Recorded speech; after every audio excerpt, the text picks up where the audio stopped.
Hey guys, Kate here. Welcome back to another episode of the Wedding Planning Collective podcast. Today, I'm chatting with two of my event pro faves, Derek Rafferty from E3 Detroit and Nicholas Hardy from Elysium Entertainment.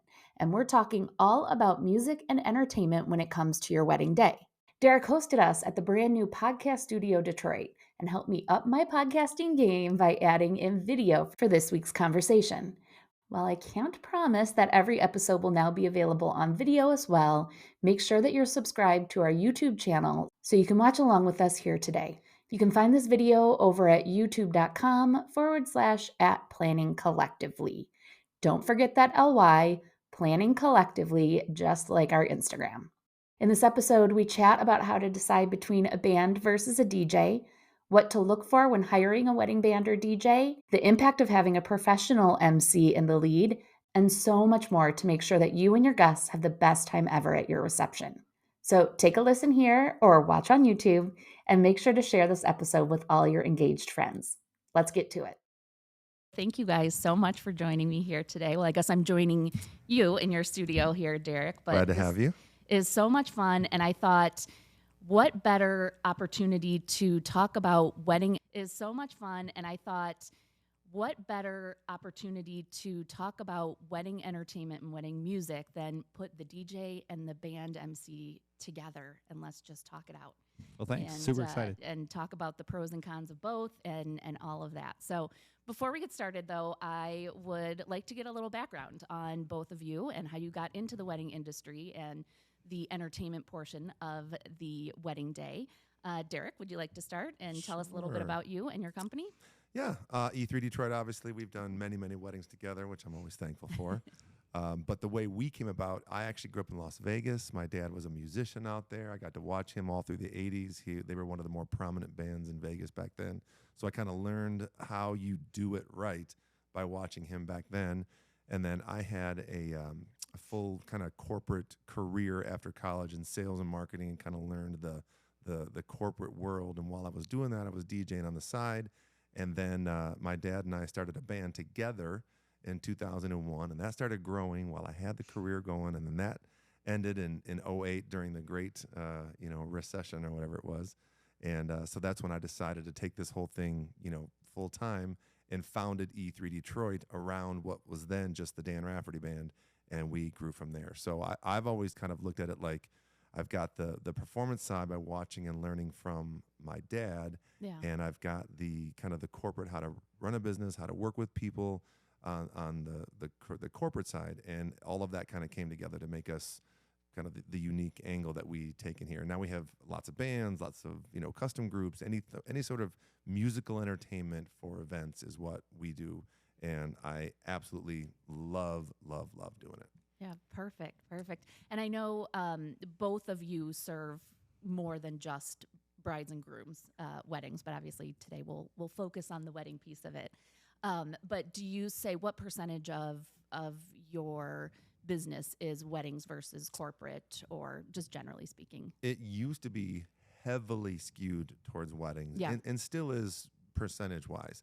But we've made a conscious effort to try to expand into the corporate events and all that. And that's actually been a really fun part of running the day side of this business, the day job side of it, Yeah.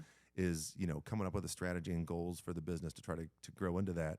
And it's been going really well. So that percentage is changing, but I'd still say it's 75% weddings, 25% everything else. Okay, perfect. Yeah. And what are some of the things you like the most about weddings versus the everything else? It's actually very specific. It's two moments for me. Number one is when I'm emceeing the grand intro and I'm getting that crowd hyped and hands are in the air and the music's pumping and that bride and groom walk in and they have that first moment where they're getting goosebumps and chills as they look out, and it's like they feel like rock stars and they got this Yeah. crowd cheering, and I get to kind of curate that is one of the coolest moments ever. Yeah. And then almost the same feeling at the end of the night, the very last song where I get them up with me or I get them in the middle of the dance floor and everybody, and I always make a point to acknowledge to them, like, guys, like, this is the reason that we are here. You two are having the night you've always dreamed of with all your friends and your family. Let's give it up. Let's feel that emotion and like that vibe that goes through the room. Being able to create that and be responsible for that for them, best feeling in the world. Yeah. Yeah. Yeah, absolutely. And one of the things both of you, this part, I've said this before, but this part is so uncomfortable for me. The being at the mic and the cameras going and that kind of thing. But you guys, and I think so many brides, for sure, brides and grooms feel that uncomfortableness too of being the, like, I don't want to be the center of attention. And both of you, I think, are very good and probably one of the main reasons, as I'm saying this, thinking about it, why you're the two that I picked to talk to about this, because you help make that uneasiness kind of go away. And I think exactly what you were describing is a moment that brides are thinking of being nervous about, that having the attention on you, but you're able to kind of like ease them into it and make them feel a little bit more comfortable. And I know, Nicholas, you do the same thing with DJing. And it's just, it's kind of a weird comparison that I've noticed a few times as I'm doing things like this. Like, I feel so uncomfortable. I'm like, oh, that's what brides are feeling too on the wedding day about being that center of attention.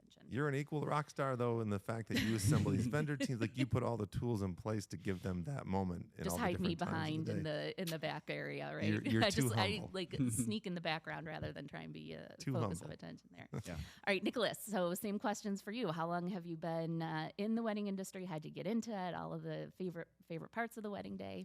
Yeah, I started DJing when I was in high school in the late 90s, and I was also starting to perform because I was a musician. I love music. Went to college for music, was heavily involved in music technology, and I started teaching, and I thought I was going to teach for 30 years and just retire as a teacher. And as I was teaching over about my career of 6 years, I then was performing a lot. It got to be to a point where it was getting to be too much to manage. I decided to leave and, dream to dream to like work from home and have that whole dream come fulfilled, and it happened. It's kind of interesting that as the journey has progressed, I remember thinking, wow, it'd be so cool to like work from home and have my own place. And then I was like, oh, it'd be so cool to have an office.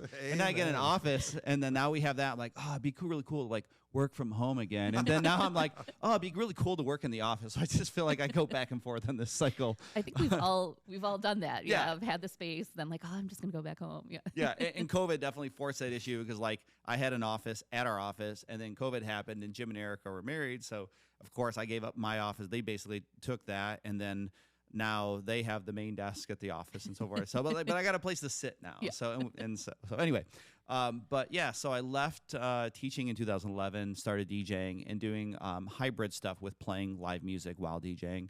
And that was, I guess, the thing that I was probably known by at that point. And then as time progressed and the team started to grow, 2015, we got our office. That was a big highlight year in our history for us. And the team started growing. We started getting into corporate work around that time. And fast forward to today, we have 7 full-time team members, and we have a brand new office that we just doubled in size. We're 6,000 square feet, and so we're super excited about that. We're actually in the transition of moving our warehouse stuff still. We've got to April 30th to get it done, so it's going to happen very quickly. And in terms of the balance of our corporate work to our wedding work, I would say we're a little bit more on the income side corporate, but we're quantity a little bit more wedding. So it balances out to about 50-50. And actually, we're now in a position where we are kind of splitting our sales, where if something comes in for a wedding, it goes to Mark on our team. And if it's corporate, it's either coming to Eric or I. Or if it's specifically like decor lighting, it's going to Erica. So we're starting to be at least own our own areas a little bit on that too. Okay. They're one of the coolest companies in town. If you want to look at like how to build a company right, that's the one to look at. Thanks, Eric. Definitely. Well, and very unique in regards to DJing too, because that is, yes, of course, the music and the DJ component from my perspective is kind of like the base of what you guys do, but it really is the experience of all of the other components that come into the mix as well.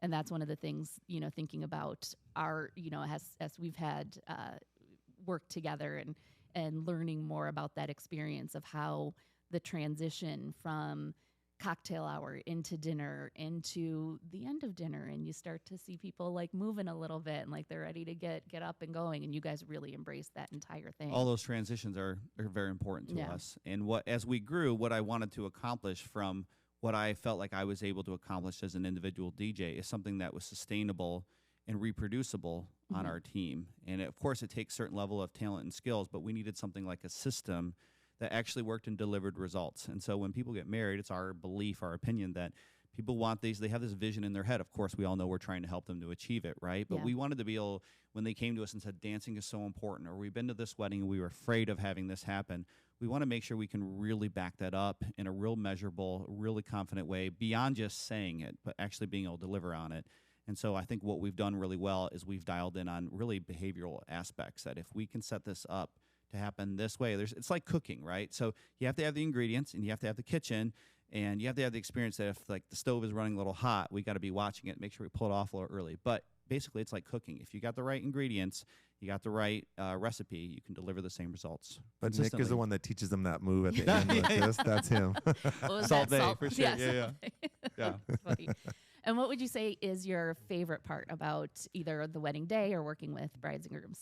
The party. I mean, we're in entertainment, so Yeah. and it's hard to say it all the time because there's so many. Like I'm thinking about one of our team members, Mark, got married in February, and there are so many narrative moments that were so emotional and powerful that I don't want to get like sappy on this, but there's just so many great moments in the wedding that's hard to nail down. But in the end, like I'm thinking of a wedding we did at Shinola last year, and the bride kept repeating in the sales process that she didn't want a wedding DJ, and her planner was like, I understand you need to talk to Elysium. She's like, no, they do weddings. I need a club DJ. And Yeah. they're like, no, you don't. let's No, you have don't. this No, you conversation, don't. right? And she's like, well, I like Gorgon City and I like Fisher. And I'm like, okay, cool. We've got a process. And then I started talking to her, telling her stories of other weddings. But anyway, it was cool. I'm thinking about a moment at her wedding, like maybe a half hour before the end, where like literally her friends, like she was like crowd surfing. They're like lifting her up. Everybody's sweaty. They're having an amazing. And she like looked over and gave me that like thumbs up. And she wanted that outcome in a it represents who she is. And her husband, and they wanted to make sure they were represented, and it was personal and it was authentic, and so I think our process is designed around being able to give people that and give them that comfort going in, that we can show them how we can do it for them. Yeah. And one of the important things too is having somebody that knows the reason why you wouldn't want to have that club DJ at your wedding is the majority of the evening outside of that crowd surfing moment. It's so important to have somebody that knows the dynamics of a wedding versus just showing up to a club and playing the list, knowing how to do we'll get into all of that. Yeah, sure. We'll get into all that.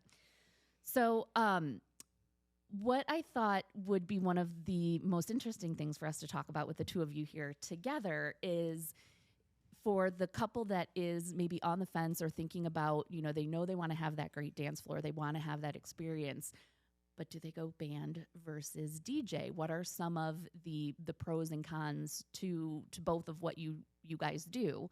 I know there's definitely some overlap, and you guys having such a good working relationship together, it can be an honest conversation that we have. He sucks. DJ. He's the worst. Easy. Don't even So, talk to this guy. Here, the reality is, no matter if you choose E3 or choose Elysium, you're in great hands. So choose Absolutely. Elysium. That's, but Done. Podcast over. Let me podcast just over. edit this section out of the podcast. I'll say what I love, although that Derek and I sometimes, we've had a few times where we had a client that was between the two of us, Yeah. and we're like, okay, like whoever gets this one buys the next round. And I love that we have that relationship, right? But what I will tell a client, if a client calls, and although we do some live music, we do live music for ceremonies often, we do fusion, so we're doing DJ with musicians, we're doing that often.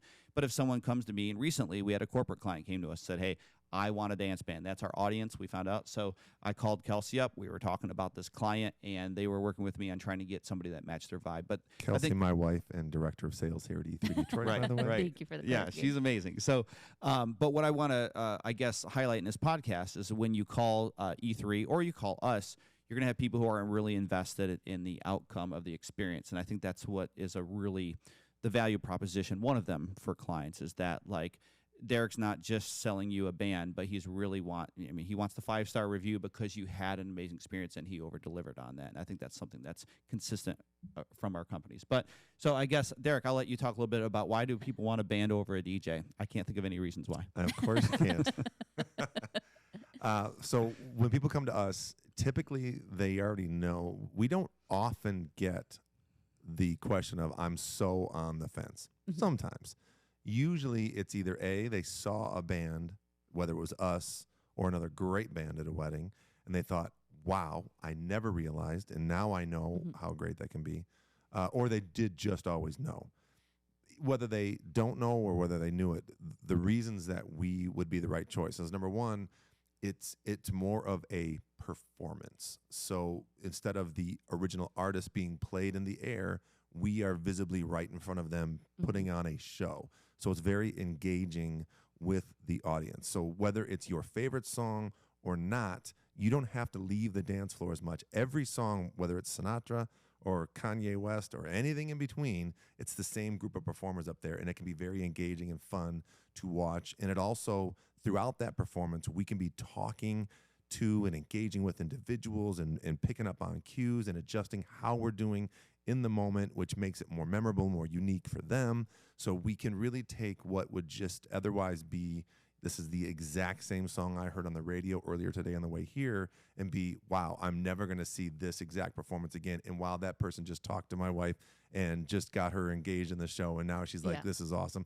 Oh, and my buddy just got up on stage and threw his hands up and had it, and it makes it a more unique experience if you get the right band, which I know we'll talk about at some point as well. Absolutely. But that's like the main difference. And one thing I'll say, this is something that makes us stand out to other bands more than it does over a Nicholas and Elysium, is that we include a live, straight up spinning beat matching DJ with our band packages. So in between sets, instead of putting on a Spotify playlist and walking away, we have somebody that's actually there spinning and working the crowd. So we really use that as a selling point, and it's a huge, huge plus for us. Again, That's huge. yeah, and it works for us over other bands.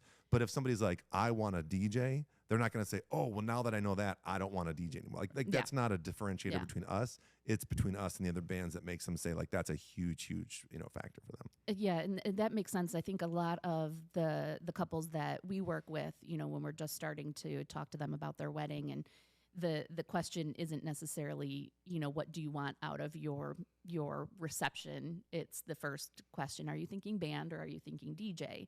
And I think there is it's one of those things that people have the preference of. Do they want to have that live band there kind of building up the energy? Do they want to hear the songs as they know them? Like, what is their preference? And sometimes it is budget. Sometimes it is the floor plan of the venue. There are some venues that are not very conducive to a lot of room for a band, that kind of thing. But what are individually, so saying the couple knows they want the band, they want the DJ, what are some of the misconceptions or things that you're struggling with? I heard you both kind of mention the cheesy wedding band or wedding singer. We all know Adam Sandler's movie with that in the back of their mind. I think more commonly people have had experience at a wedding with just a disaster of a cheesy DJ, or that club DJ that doesn't know how to do a wedding. What are some of the things you guys fight as far as misconceptions go, if any? Go first? Yeah. Gosh, I guess in terms of misconceptions, here's one. I think we maybe more than you get this question is the question of, we're on the fence between a band and a DJ. And we have some clients that think that if they're having a luxury or a higher end wedding, that the only way to give that experience to their guests is to have a band, because every DJ experience that they've had, not to say that they don't exist, there's definitely high-end DJs that exist, but they haven't had that experience to know that it can look and feel different. And so I think that's a misconception, that you can have an elevated high-end experience, one where your guests walk away feeling that everything was done very well and thoughtful and intentional, but it can be done with a DJ. But it does take a higher than average experience to accomplish that. Yeah. So That's a good point. we get a lot of, we do get a fair amount, maybe it's not 50%, but we get a lot of clients who are in that position. And for us, walking them through our sales meetings, the thing where I think they see the outcomes that they want, and they can see with photo and video narration, and often on their venue. So we have a deep collection of all the different venues we've worked at and clips from different weddings. So we can literally say, oh, you're talking about this, let me show you so-and-so's wedding. And we can do that live in a sales meeting. Yeah. And so they get to have not just us saying we can do something, but actually visually showing them and narrating the how-to that happens as part of that. And to speak on his behalf for a minute, what they do that 99.9% of other DJ providers don't do, the presentation, not in the sales meeting, but at the event, the way they do their lighting, the way they do their DJ podiums and all that is at such a different level that high-end bride that he's talking about, they cater to them so fantastically well. And I don't know if because you're buried in it all the time that you realize what a difference there is between your presentation and everybody Thank you, else Derek. that Appreciate it.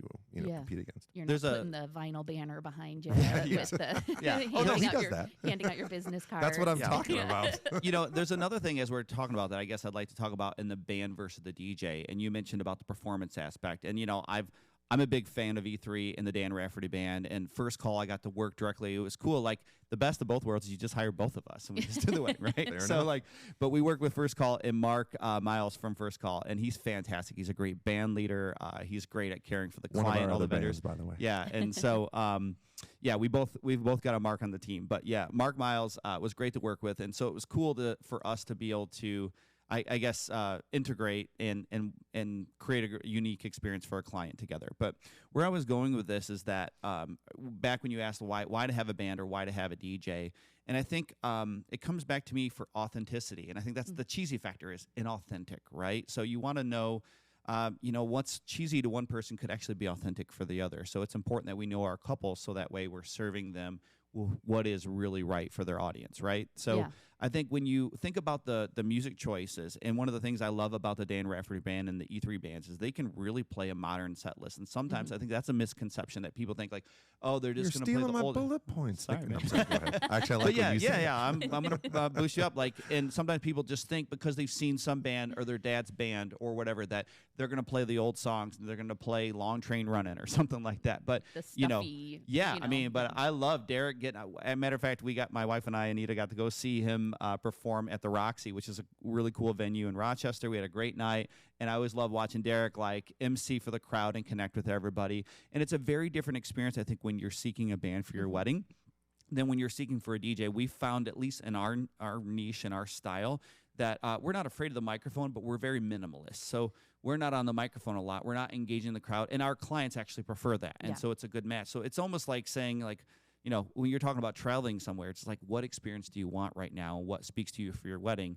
If you want to play electronic music and some of that stuff is more authentically represented, in my opinion, by a DJ. Yeah. And there's a lot of music out there that actually we're the imitation. We're playing a recording, and sure, we can do some cool things with it, but we're imitating the real thing where they can just do the real thing, and there's an energy that comes with that I think's really of value. Yeah. Well, and on that note, though, so the misconceptions, right? So that exact point, if you get the wrong band, that's a misconception that all bands are just the same. Live band is a live band, and that could not be further from the truth. You know, the fact that some bands are a small group of insurance salesmen and real estate agents who came together. These dads that came together and said, let's put together a 45-minute set that cannot change. Yeah, yeah. And that's our set. That's and the we're a wedding routine. band, Yeah. versus our group of 9 people who are career professional musicians who have toured with, rock stars who can read music, who can, who are super tight. So that's one of them that Yeah. all bands are the same, and they are not. And another one would be the vocalists up front are just going to be, you just need a singer. That's all you need. Yeah. As compared to having the what you imagine if I said picture the stereotypical wedding singer versus a young stylish group of people who are tight with their harmonies and have choreography and who have that cool factor versus that cheesy factor. Yeah. There's a huge difference. On that same note, that the emceeing part, there's a misconception that it doesn't matter. Like that's not a big deal because it's about the dancing, about the party, and they don't realize that half the night is grand intros, toasts, speeches, cake cutting, dinner prayer, talking to the crowd, getting them up for their first dance, and having somebody that either your audience listens to and looks at and is like, okay, get this guy off the mic, versus before the band or DJ ever even starts the dancing being like, this is the coolest wedding I've ever been to. Yeah. And it's because of the MC. There's a huge misconception as to how important that is, The energy that comes with that. Yeah. And we'll definitely talk about that a little bit more, in the importance of having that person that is in that role, because that's something that comes up a lot with couples that are on the fence about a DJ versus just setting up the playlist. So yeah, we'll definitely talk about that in a bit. I think one of the common things that we're going to come back to a lot in these conversations is that you guys are listening to each couple and recognizing that it's not cookie cutter for each wedding. There are some components that obviously are very similar in cookie cutter from each wedding to the next, but recognizing that that crowd surfing bride, that was her dream moment for exactly what she wanted. A lot of brides, that would be like their nightmare.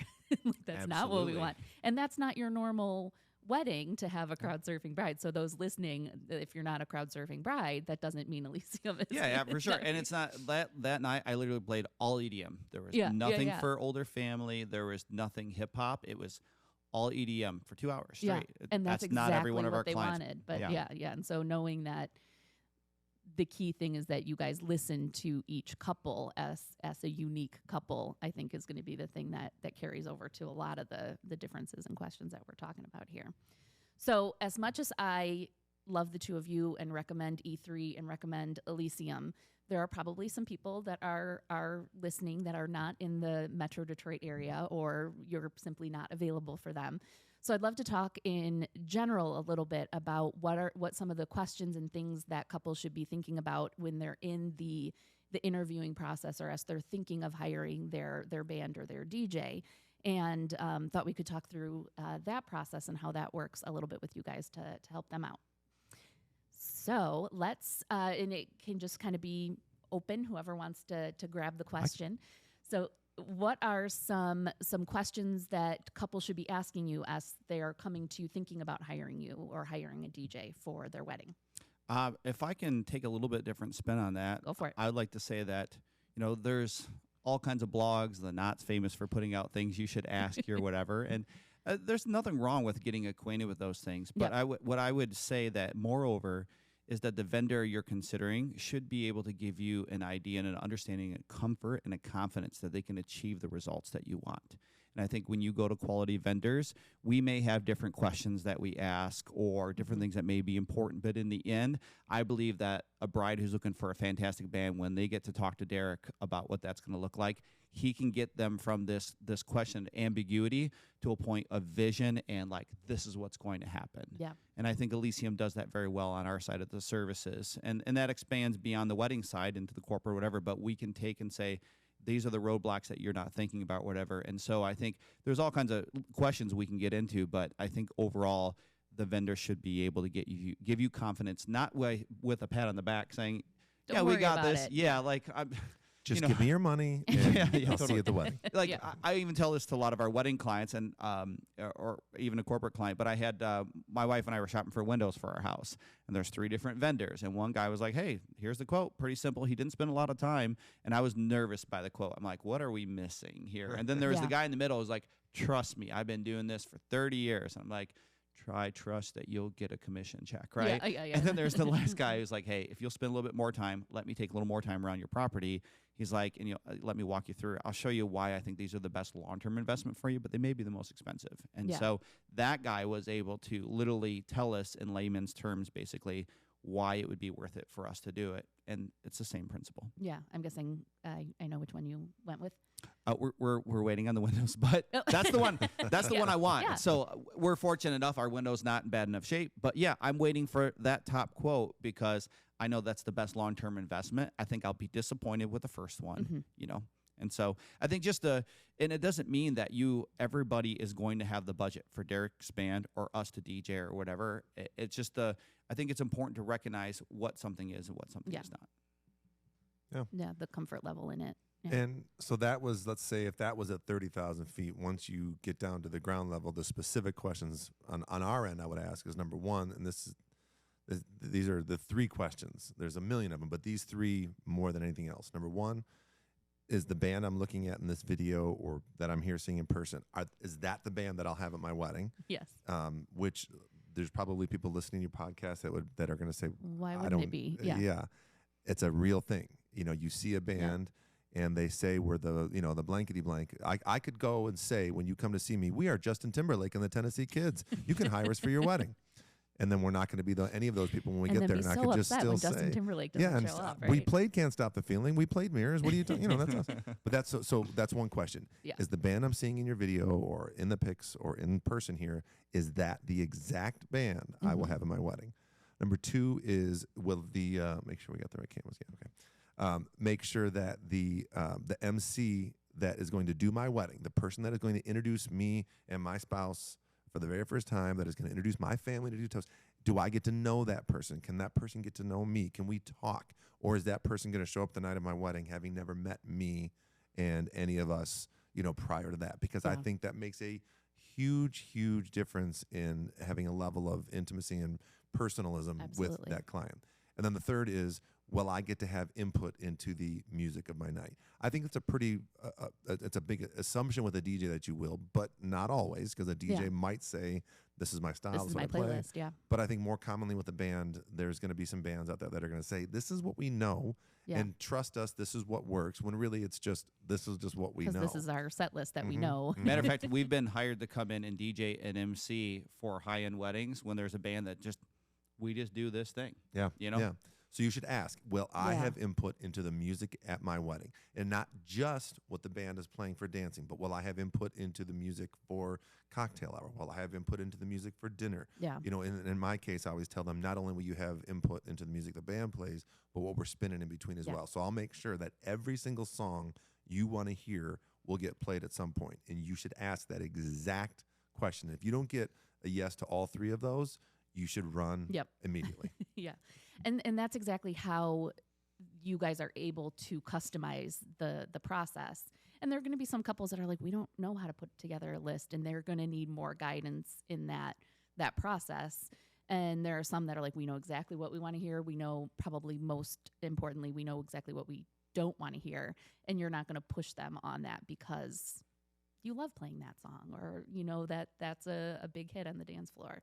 I think, again, hearing that both of your answers were very similar. And again, is the vendor, and this goes whether we're talking about music or pretty much across any wedding vendor, are they listening to you and what you want, or are they trying to just sell you what they have or what they think you want is super important. And well, Nicholas, you mentioned the list that you get from the knot. Like, obviously, there's some important things to ask on those. Are you available? Are you within our budget? Have you worked at our venue before? No, we just did this whole sales meeting to say, sorry, we're not available.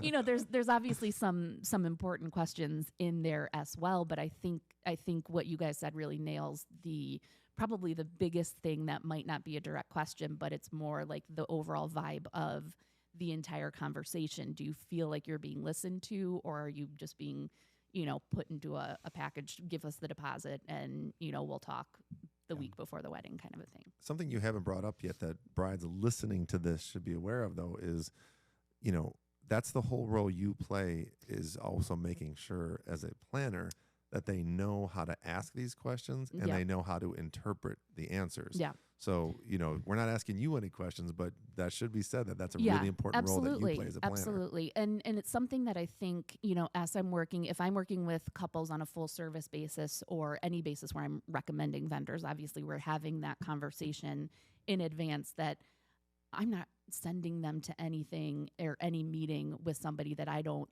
think 1,000% is going to be a good fit for them. So if couples have the benefit of working with a planner, that ideally they had the experience and they felt that trust and that same kind of vibe that we were just talking about, but with their planner. Okay, this person is really listening to me. They know what I want. They're not just trying to, book the wedding, but they're feeling what we want out of the wedding.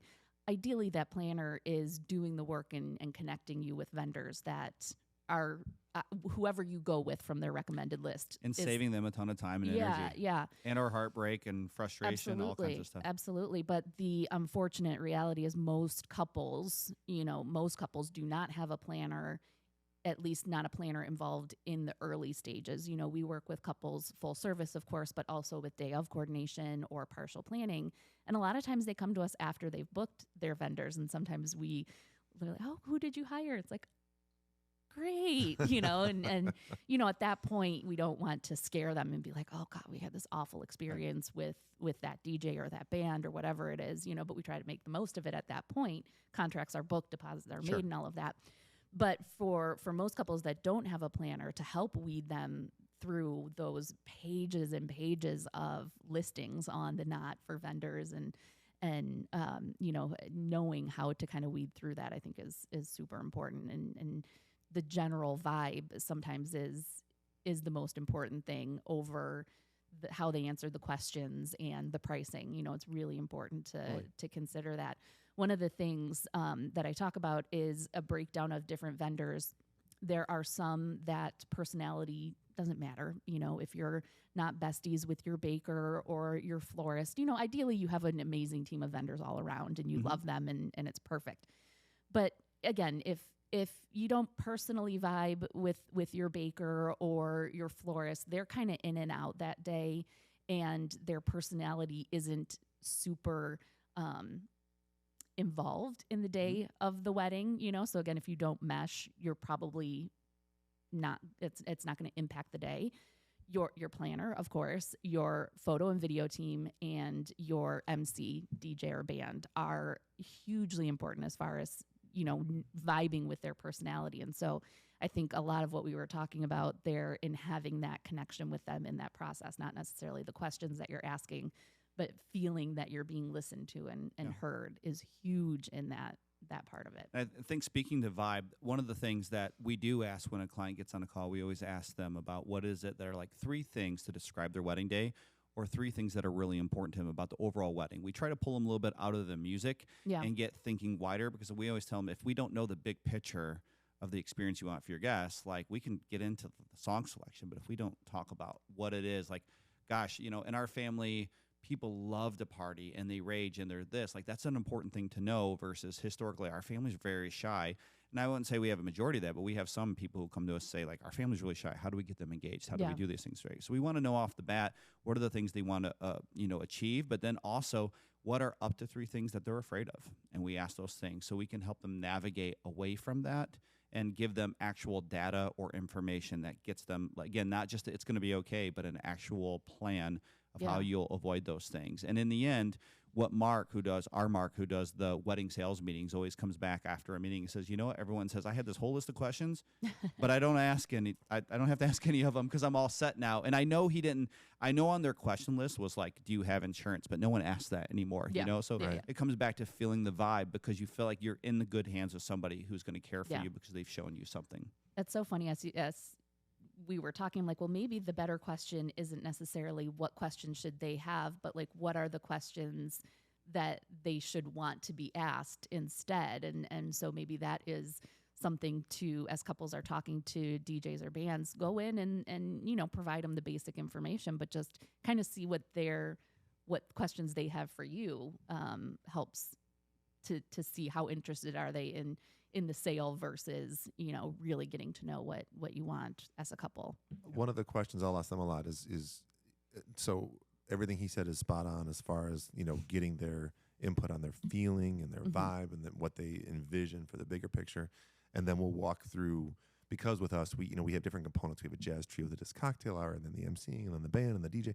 So I want to make sure I walk them through in a typical 6-hour timeline. This is how we typically do it. But then I'll ask them at the end, okay, I just walked you through that. Does that match the vision that you have for the night? Or is there anything different that you can tell me about? And that's when I'll hear things like, oh, yeah, we actually want to do this thing called the East Coast timeline. Have you heard of that, where you guys play a dance session right before dinner? Or, you know, we have a cocktail hour happening in this other area. Can you make sure that so when you ask them, like, does everything I just told you, instead of just saying that's our canned solution, you know, and then they'll give me input, and then that's when I can tell them, and I would imagine he might say the same thing.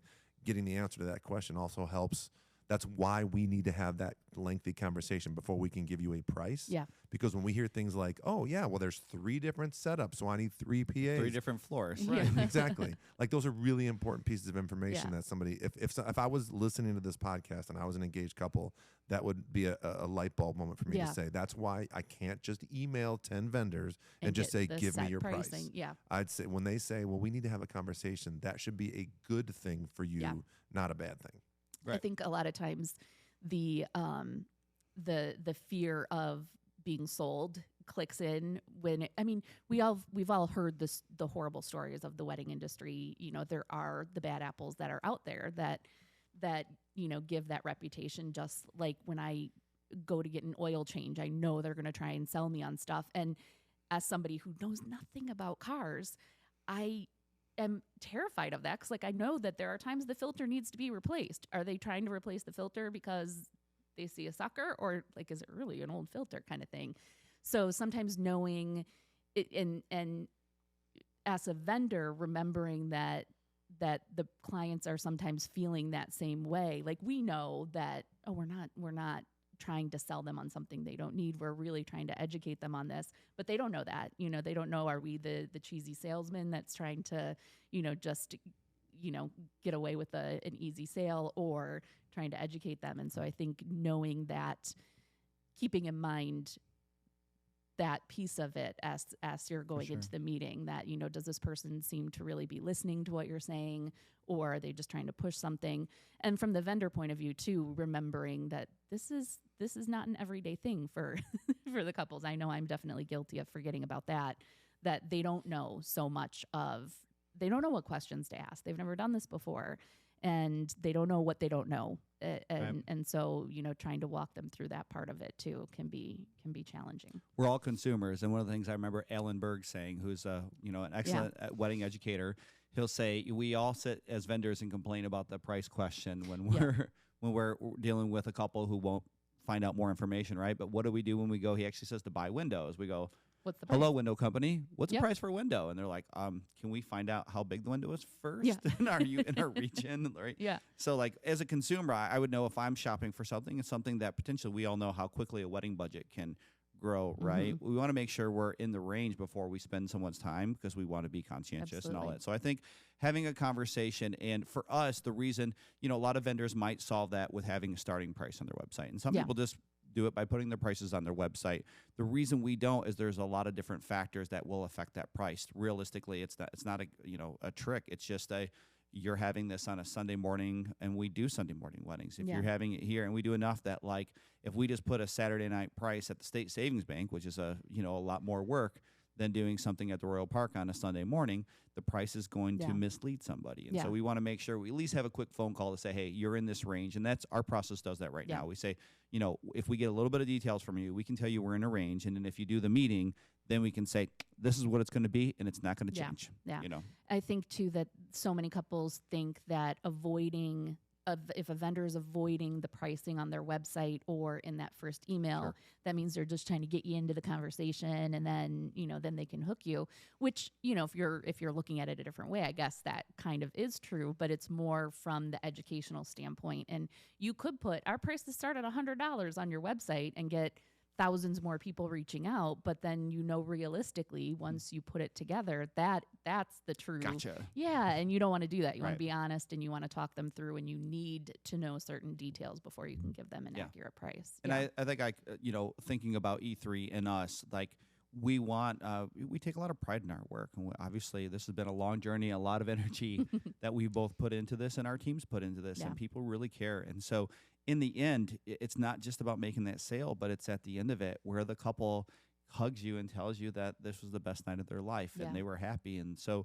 I don't think companies like us can exist in that model of we're trying to get you with something. We have to actually serve them well. I think that the business would filter us out, basically, if we were taking those practices. You know? So for the couple that maybe is struggling with what is it they want out of a wedding DJ or a wedding band, the real question that they might want to go in with or think about is, what have you not liked in the past? What do you not want out of your wedding? That might help clarify. And I think that again is true, not just with music, but with floral, with the overall experience. Sometimes if you're struggling, like, I don't know what I want out of a band. I've never hired a wedding band or a wedding DJ before. I don't know what I want. What don't you want? What are the things that you've experienced at weddings in the past or at gatherings in the past that you haven't liked or haven't been your vibe? And that might help clarify too as you're sitting down with vendors. Well, for us in this particular, in our world, what if I was to put myself in the shoes of the audience, what I want to not see is, I guess I'm going to answer this from both perspectives. What I do want, because what I don't want is not that. Yeah. I want, a band that has real musicians that know how to, that are career musicians that know how to play music at a really, really high level, that know how to read music, that know how to work together and be tight and know how to flow from song to song, know how to look at each other and drop and hit. I want a band of musicians that are actually a group of people that work together. Yeah. And so that's one thing. One thing I also don't want is a group of singers or a singer who, let's just be brutally honest, is not very good because they are out there. Yeah. I don't want, if I'm a bride or a groom, I don't want to have that feeling at pit of my stomach where I look around on my dance floor after listening to a song and everybody's like, they should not have tried. Like, I don't want that experience. I want the moment where everybody's like, how is this possible that I'm at a wedding and I'm listening this is amazing. I want to know that there's a group of vocalists up there that can sing at such a high, amazing level that give you an experience. And the other thing that you don't want that is way too common and speaks to why a lot of these brides and grooms or grooms and grooms and brides have these fears is the cheesy, cliche, stereotypical MC guy who reads from a script all night, who says, when you listen to them, they're saying the same thing they've said at every single wedding. They have to keep looking back to make sure they get the right name. And their voice sounds Can I say my pet peeve on it? Because being a guest at weddings and with bands is hearing people say bride and groom, bride and groom, bride and groom. It's like, that's so impersonal. Yeah. Say their names, please. Yeah. That's I'm a not really saying good I've point. never said bride and groom, but the point is, you see it and you're like, they don't know the name. That's why they're saying that. To take that full circle to a lot of the other questions you've asked about what they should look for and what's important and why should this, to have that sense of personal connection where you as the couple that just got married are close, have become close personal friends with the person who is emceeing your wedding. Mm-hmm. Or to make the audience members just assume they must have been friends for a long time because there's clearly a connection there. Takes your wedding to such a different place. And Absolutely. I know you have no choice but to form that type of relationship with them. We clearly, as MCs or DJ or band leader, don't have the quantity of opportunities to connect with them, but we have enough and should be, and they should be demanding enough time with us where we don't have to look at our clipboard to remember what their name is, that we know them, that when I see them in a year from now, I'm not going to be like, I don't know you guys. Then I'm going to be like, Mike and Lisa, get over here. That's, if you can achieve that, because you said this is the first time for most people, and for most people, the only time they're ever going to do this. Yeah. It's not getting an oil change. It's not, Windows is a big purchase, but it's not getting new windows. Yeah. This is the most important day of your life. You should want that person to have that level of connection with you. And if you feel like they don't, big red flag, run. Yeah. Yeah.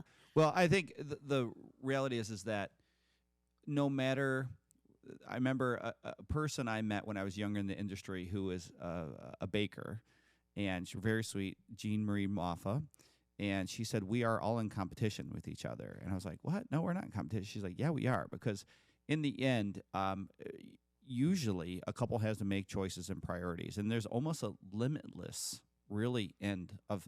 I had a buddy of mine who worked for a production company in Chicago, and he talked to me about doing $2, $3, and $4 million weddings, and Sting was there and stuff. But so the point is, there's always a choice on what level of service you're going to. Our buddy Mike travels the world actually shooting weddings and stuff like that. So there's always choices for people to make a priority on, and I think you have to decide what it is that your priorities are up front. You help and that's me why I find my way disagree with back. that question, or that answer that we're all competing with each other. I don't think we are. I don't think it's on an even playing field where they say we have this budget and we're going to block off chunks for each. They're going to prioritize who's most important on their list.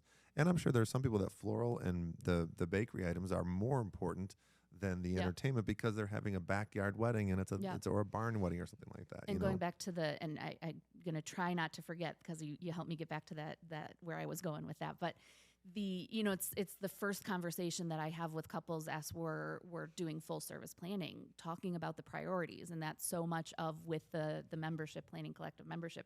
It all comes back to the priorities that you talk about in the first step. What is important to you and keeping an eye on that. For some couples, it is going to be the entertainment portion of it. And for others, it's going to be the cake or it's going to be the floral, and that's fine. And for those that are maybe having a larger portion of their budget go towards a band or a DJ, there are companies that are doing models where it works perfect for those that are have a lower budget, for their music. they book out, they're essentially booking agencies.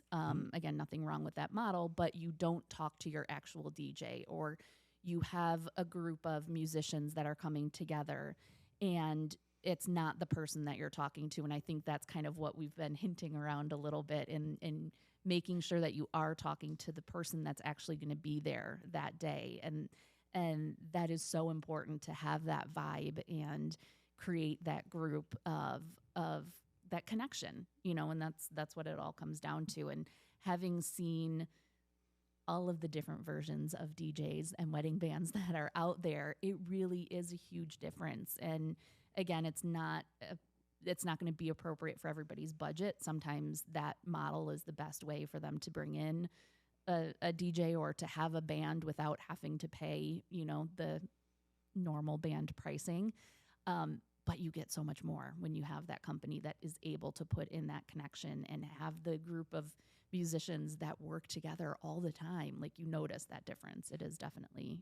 Yeah, actually, I'd love to speak to this actually in support of bands, because there's a couple stories that are in my head that I've talked to clients about this, or even considering bands. Is that we did a wedding once, and the bride had us to DJ, and she wanted to add a live music group, not one of ours. She had a couple of options picked out, and one of them was, I have this person with this trio at this price, but then I can get a 6-piece from this company, and it was a company where they just randomly would have 6 people show up with those instruments that day. They are not a rehearsed band. They just show up.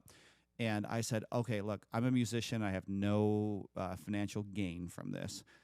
Get that guy. That guy is better than 6 here. Yeah. And I think that's a misconception, because we go in with a parts and labor mentality sometimes of like, oh, quantity this, and that's very much how sometimes we might think about it when we don't know. But when you have the right coordinated team, sometimes I'll tell the team, if we can align well enough, you can get 4 or 5 people to push a boulder or push a car, right? But if we're not working together, and like I push and you push or whatever, and if you take one of Derek's group that are rehearsed and they're put together and they can actually coordinate because they're rehearsed and because they're pros, you get the outcome that's so much greater than something that's just going to be put there and put. Yeah, I agree. absolutely. Yeah, and I think it's similar to the entire vendor team, and why a lot of vendors will say, your first vendor hired, whether it's most of the time it's the venue and then photographer or videographer, work with them to help find some of your other vendors, because they know who they want on their team to be able to produce that best result, which is an amazing wedding day. Everybody kind of has their group of other team members that are extensions that they work well with. And so if you can kind of help create that team that works better, same with musicians. If you show up and you're seeing your drummer and your lead singer are meeting each other for the first time that night, it's probably going to be a little bit more disconnected than those that play together all the time. For sure. Yeah. And I think a really good service provider can take the moments. So I'm thinking about this wedding where we did AV support. We helped stream in somebody. And so we weren't the entertainment. We were there as an AV capacity. I got to watch it. And it was very much where the band showed up. They weren't rehearsed, and they had these different pieces and components. And no one left that wedding. I was really looking at from the third party here. No one left that wedding going, oh, that was terrible. Oh, that was bad. That's not the risk here. But it's like there was all these emotionally rich moments that were just left on the table. Yeah. And that's where I think somebody who's invested in cares, I know Derek would have took those moments and enriched them, and everyone would have got them. And a lot of times some of the things that were happening were totally being missed, or things that were right there that could have been emotional value for the whole room. And that's why we had the wedding in the first place. That's why we didn't go to the courthouse. We went there for that emotional return, and they're being left there. And I don't think everyone always realizes that you may be losing things on the table that you could have got with a provider that knows how to do it. I want to add a little bit onto that. So this is if somebody's listening to this podcast, this is one of their key takeaways right here. When you go on the knot, you go on Wedding Wire, whatever, a vast majority, in fact, almost every single vendor in almost every single category was going to have nothing but 5-star reviews. Mm-hmm. I mean, that really is the fact. Yeah. The reason is because, A, no one ever wants to admit their wedding was terrible. But everybody also, more importantly, is in a silo. They judge their wedding from the morning of their wedding to the end of the night at their wedding. They're not truly saying, okay, now that I'm done with my wedding, I'm going to put that up against the last 10 that I've been to. Yeah. I'm going to wait to do my review to hear the next 10. And I'm going to see where they just want to say, did I get married? Was there booze? Was there food? Was there music? Yeah. I'm 5 stars. And so everybody gets evaluated in a silo. Yeah. But what they don't know, to your point earlier, they don't know what they don't know. Yeah. They don't realize what they had versus what they could have had. Yeah. And I think if somebody's listening to this now, getting into this process, I hope they take that and take a step back and say, you know what? I don't have to settle for anything. I can truly invest in those 2 or 3 things that are the photographer, the planner, and the entertainment, or the videographer, the venue, and the band, or something like that, and really dive into it and say, what would not just be good enough, but what would be the greatest thing I could ever have? And I'm going to find that. Yeah. And I don't think that happens nearly enough. So 5-star reviews don't equate, right? So I think McDonald's has 5 stars for a burger, by the way, but I can think of a whole bunch of 4-star places that, would are do probably it way better. Way better, Right? yeah. I don't think that's something that gets talked about. I mean, you go on the Knot, and every vendor's writing their own storefront profile. Yeah. And they're all going to say the same thing. We're the best. Yeah. We'll give you the greatest day ever. The we'll premier wedding planner. With that voice, too.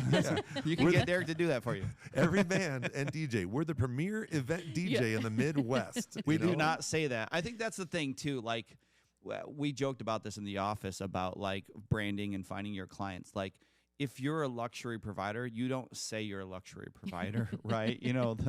You have to earn it and be able to show it authentically in other ways versus the self-proclaimed. Yeah. And Right. I think that's, going back to that, there have been times where we have worked with the other companies that do a great job. They provide a DJ that has the right equipment. They do a great job. The band comes together, everybody shows up, they play the songs, and I've had clients that were like, weren't they amazing? And I think, yeah, they were good. And part of me is thinking like, nothing went wrong. It's not like they didn't, like I said, they showed up. Everybody was there. They did a good job. The dance floor was packed. But having seen the other side of it, and like you were saying, what they're missing, they don't know that they're missing that other component of it. And for those that have music and have the dance floor as an important priority for them, that's huge. And that's where that connection really kind of can fall, when they don't know that is available to them. And if that's not an important part, great. That's a perfect spot to save in your budget. Don't invest more if the dance floor is not important to you. If it is, those are the people that clap when the pilot lands the plane. Instead of saying, okay, that was your job. That We was did my it, guys. We minimum did it. expectation that you Good job, land we the landed. plane without killing me. You didn't meet my highest expectation. Those people, they think that, well, like I said, we got married, we had booze, we ate, and we had music. there was music there. 5 stars. Yeah, there was music Well, there. That's so fun. I'm thinking of a wedding I saw years ago on social media, and I saw that the couple invested so much money in an LED dance floor that cost a ton of money, but they didn't invest very much money in the entertainment that they hired, and it's just so backwards to me that that's going to cause people to dance. And the reality is, it's prioritizing what's important to you, and if you know what you really want in the beginning, the right providers can help you get there. Yeah. So one of the final questions I wanted to talk to you guys about, both with how you work with your couples, I think, especially with the technology changing, and we've all got Spotify, and we can pull up any song we want to hear at any time. I know it is, I don't know if I want to say trending, but it is a common thing that I see on Facebook groups. Couples wondering, like, do we need to hire a DJ, or can we just put together a Spotify list and, maybe rent some equipment or use the house system? And so it makes me think every time, how do you guys go about creating this list? Because you probably have couples that are coming to you saying, like, we have the list ready. This is what we want. And then some are like, we have no idea what we want. That's why we're hiring you guys. So how do you create that? And what do you say to the couple that is on the fence about maybe just renting that equipment or doing the Spotify list themselves? When you say the list, do you mean the music list or the list? Yeah, Of, That's like the two- set list. Yeah, yeah. kind of two different questions, but kind of coming together. Like how do you create the list, or how do you work with the clients in creating that list, and then separately, as we're talking about putting a list together, is it just as easy as hitting play on a Spotify list? Yeah, I mean, there's lots to talk about there. Yeah. You go first. So, I guess, and I want to answer two parts of it. So for us, I think it's very common, and not to assume that because the DJ or any provider might have their thing and they do things a certain way or whatever. But I think it's pretty common that most DJs will play the required songs that you want for the key moments and some required songs out of that. I do know that some DJs say you got a limit of this many required songs or whatever. And other DJs say, of course, if you have a do not play, or some people will say you can't say that many if you want to have a party or whatever. We basically will give a couple and say you have ultimate choice. We had an interesting experience last year where JT DJ'd a wedding where every song on the list was required. Really? And it was a hybrid ethnic wedding and all kinds of stuff. And when it got into dancing, she said, like, I want to mix a song every 2 minutes. We're like, okay, you mean like approximately, right? Like, no. Like, all right. So we had conversations. I'm like, GT, just set a timer. He killed that wedding, and the bride's brother called and stuff like that. But anyway, I'll say if you're extremely detailed, our company, our team, and our process will go there with you. Yeah. I don't think that gives you the best results, and I think if she would have gave a little more, latitude, they would have got that. But our process is built that we want to lean into what's in the middle between the required and the do not play, which is the what do you like, and let's talk about that and prioritize that. So for us, our goal is to get 50 to 100 songs if possible. We can get it through your Spotify or whatever, but we want to know what your tastes are, and not necessarily even for the wedding day, but we take that, and so that way we can take that and massage that, use our software, and basically build a customized library. One of the things I'm proud of with our team is that, and it's scheduled in their calendar, every one of our DJs spends at least 3 hours prepping music for that day. Oh, wow. And so people come in with a 200, 300, 400 songs separated out by 6 to 10 playlists throughout the night. Yeah. We've broken down dancing into different periods. So that way, when we're in the middle of early dancing, there's only certain songs that we're looking for. And I think it's that process that allows us to be really customized and really serve people well, especially when they have different music taste. There's probably some boundaries of what we will take. If someone said, I want an awesome dancing heavy metal biker wedding, like we'll probably just pass on that one. Maybe But that's like not our vibe, that's why we can do some of the hybrid ethnic things, because we will take the time to drill in to find that and spend the time that's required to make sure we are prepared for that. one of the questions you had on your list is what are some things that a band or DJ does that the couple doesn't think about? And Yeah. that's one of them. Yeah. And to roll that into your answer and add on what he said, music prep before is extremely, extremely important for a couple of reasons. Number one, we're continuing to educate ourselves all the time. Now, I'm older. You can tell by the gray hair, I'm getting up there. I've been around through the 70s and 80s as a kid, but I've lived through these decades. I mean, I think Derek looks great for 80. Hey, I mean, thanks, man. I appreciate it. 78. I've lived through these decades, and having a dad who was a real musician, I've been exposed to every genre of music. Having the ability to take the request that they gave me, these 10 songs, and then I take those 10 songs and I branch out to 6 or 7 or 8 more from each of those that I don't think somebody would think of, another DJ or MC or band leader, that they would be capable of thinking of because they don't know the music. And those are the moments that we're gonna both talk about a lot, creating the moments when we play the song that's on their list and then we beat mix or the band goes into another song that wasn't on their list that makes everybody turn around and be like, yes. Yeah. That moment when we go back to the it was good enough. Yeah. The good enough weddings stop at the list of these songs.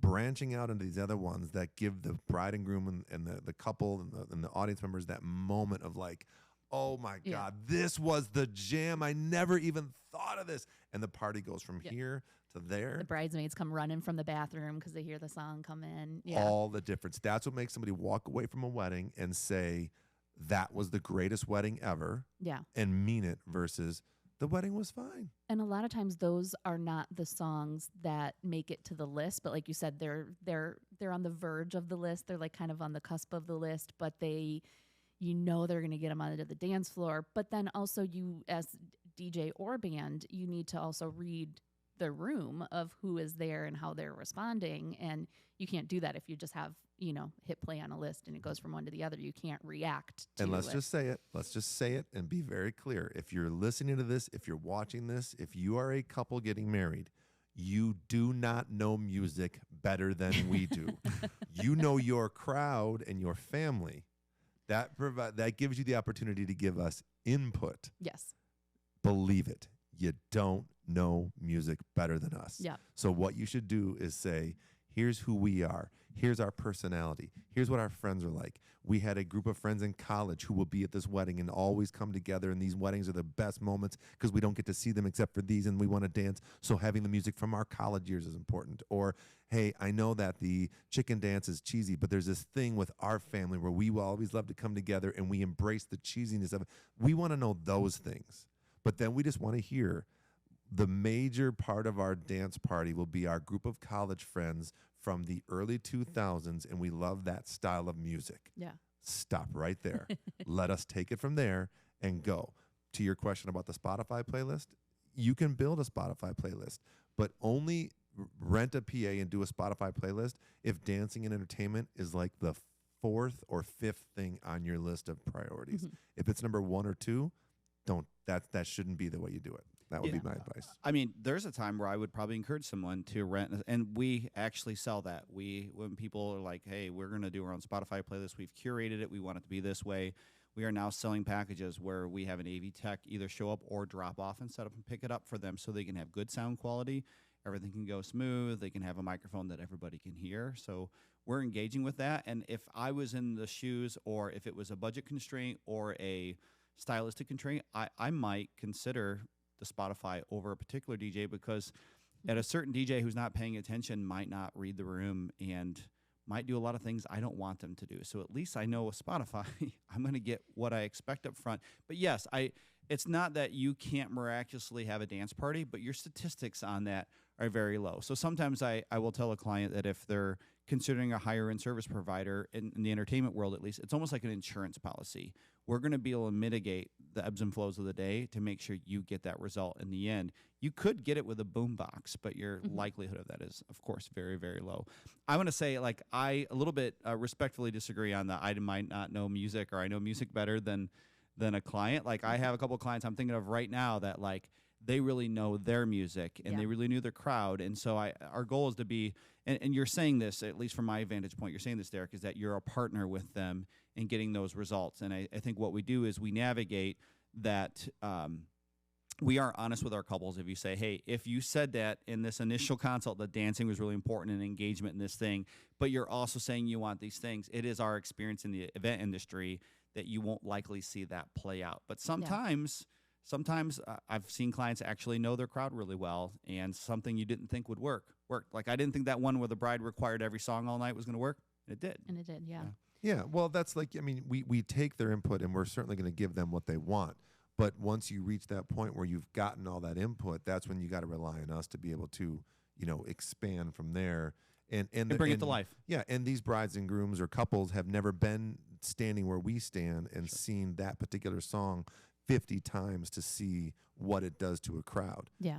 They were in a bar once and they heard a song and everybody threw their hands up and their drinks up. So that's it must be a different good than song. right. That's different than a dance floor that we know is going to clear it. Yeah. But to my point about the chicken dance with that one family or the one, whatever, there's moments that they know better than we do where they say, this is why it's important to us. And we're never going to say no to that. Yeah. You know what I mean? So I think we're kind of saying the same thing. For sure. Yeah. There was a moment at a wedding I did last year, and they had the whole wedding party went on a trip in college. Most of the wedding party all went to Mexico, and they had this very obscure Latin song to the point that I didn't even know the Latin song at all. I'm like, this is never going to work. Yeah, it's strange. And sure enough, I got the story on the song or whatever, and knowing that context is important because there's a certain time of night to deliver something like that. They have to be at a certain level. They've had to have enough drinks or whatever, but when the time was right, dropping that and delivering that in the right timing was very, very powerful. Yeah. And it got a huge reaction. For sure. And I'm sure that wedding party is talking about that moment now, about that wedding. When that song came on, that's that moment. Yeah, there was a guy that night who I swear was like a replica of Little John.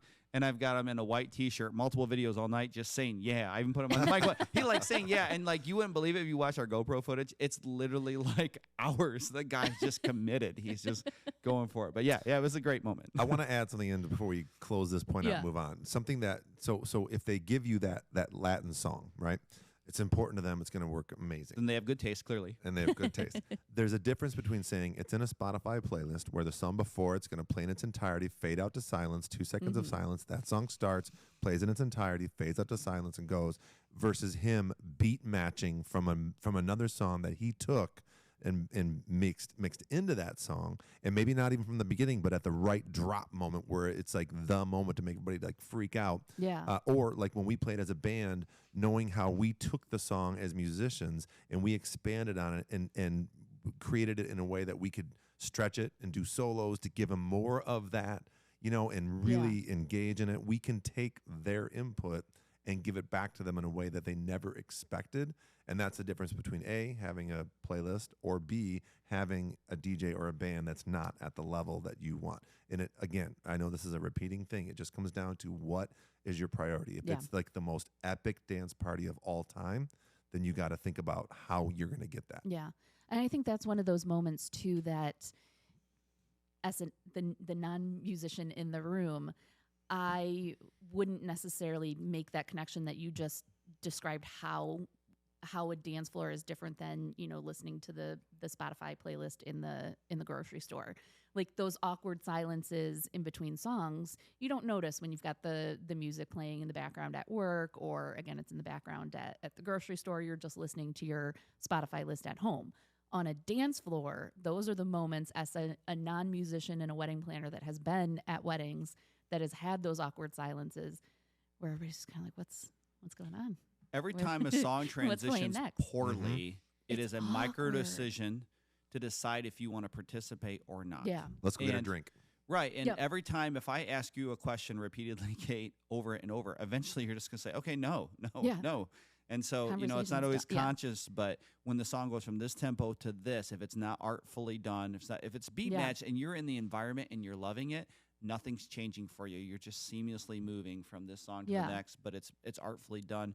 But when you present people with a question, eventually they go, I'm not feel. They have to decide Yeah. they want to participate, rather than, if you put them in this vibe and this experience, they just don't have to leave it. They're Yeah. just in it. Absolutely. Yeah. And when you previously you guys talking about beat matching and all of that, I'm like, okay, yeah, that's that talk of the things that I don't know about, or That don't matter. the DJ trying to, but then when you think about it like that, it is that transition that does make a huge difference. And I've been in rooms where it is awkward, and those are the things that you were saying before, those moments that you maybe don't realize you don't have to have.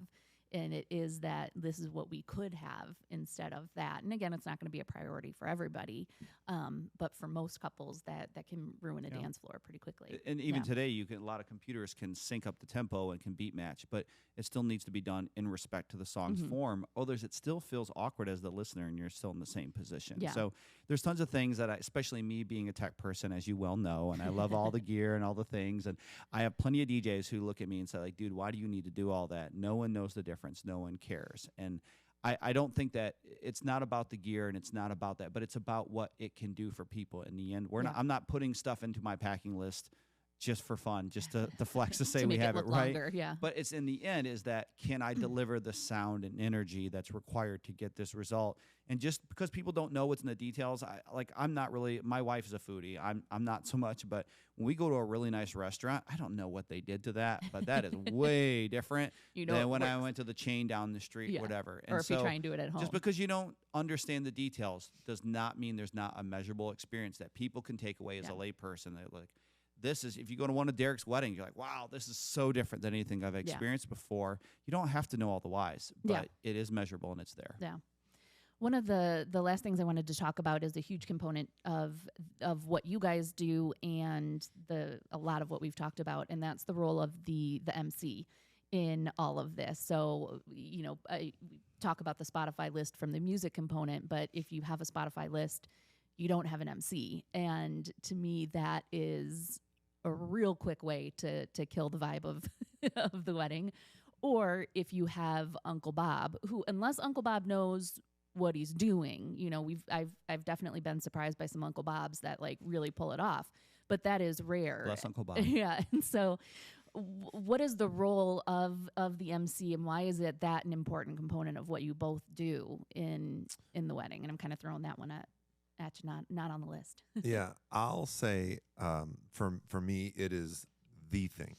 From the moment that guests walk in the room and you have the chance to engage and talk with them, from the first sentence, guests in the room are either going to get that cringy feeling in the pit of their stomach, DJ. turn away and think, how long until this person's off the mic? And this just shaped my entire expectation for how this night's going to go. And they're going to leave, and it's not going to be perfect.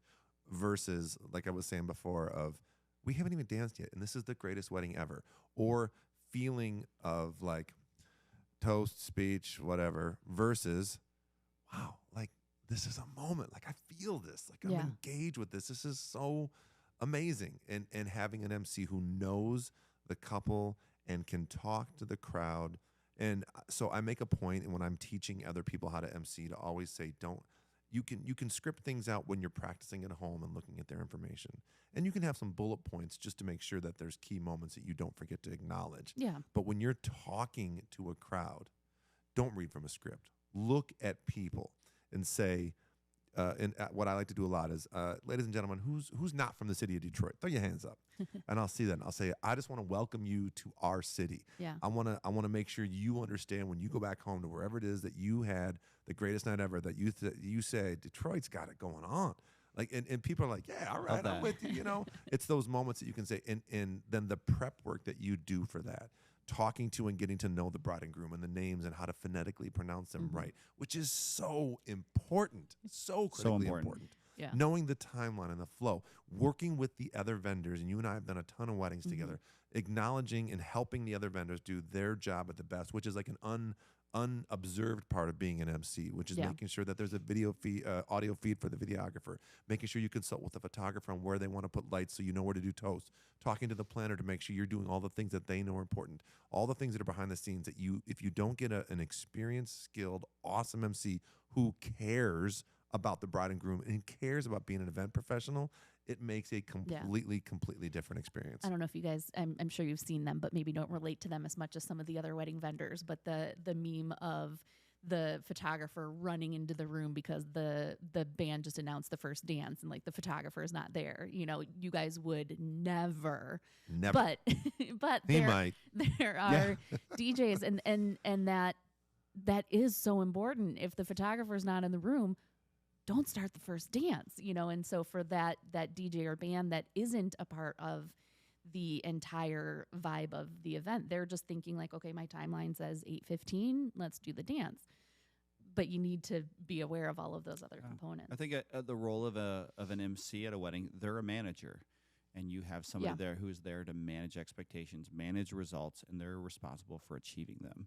And so otherwise, you're left to, and Grant, we don't do the job of a wedding planner, but we do have to work hand in hand and think like that at times. We have to think like a planner so that we can manage those results and those expectations. It's extremely important. For us, I think we have a little niche of that. We've leaned into a lot of our clients, I would say in some of our weddings, leaning into not being on the microphone as much for us. And so we are not doing...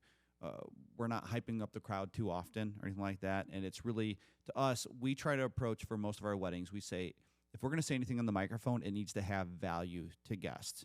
And I'll say to Derek's point, when he is hyping up the crowd, the things he's doing actually has value. Derek emceed my wedding, and he hyped up the crowd and got those results and everything.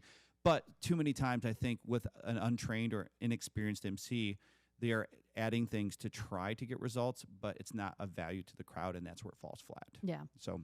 And that's obviously a huge component that would be missing if the couple is on the fence again about the DJ versus Spotify list, not having that MC role or throwing the inexperienced person in there. We did have a wedding last year that it was friend of the couple that was the DJ, and I will say that was a perfect example of all of the guests were happy, all of the couple was very happy, as the planner and the caterer, and Celeste and I were looking at each other like, this is not how it should be, because there are those awkward silences and there wasn't that smooth transition, and just knowing what was missing, what they could have had.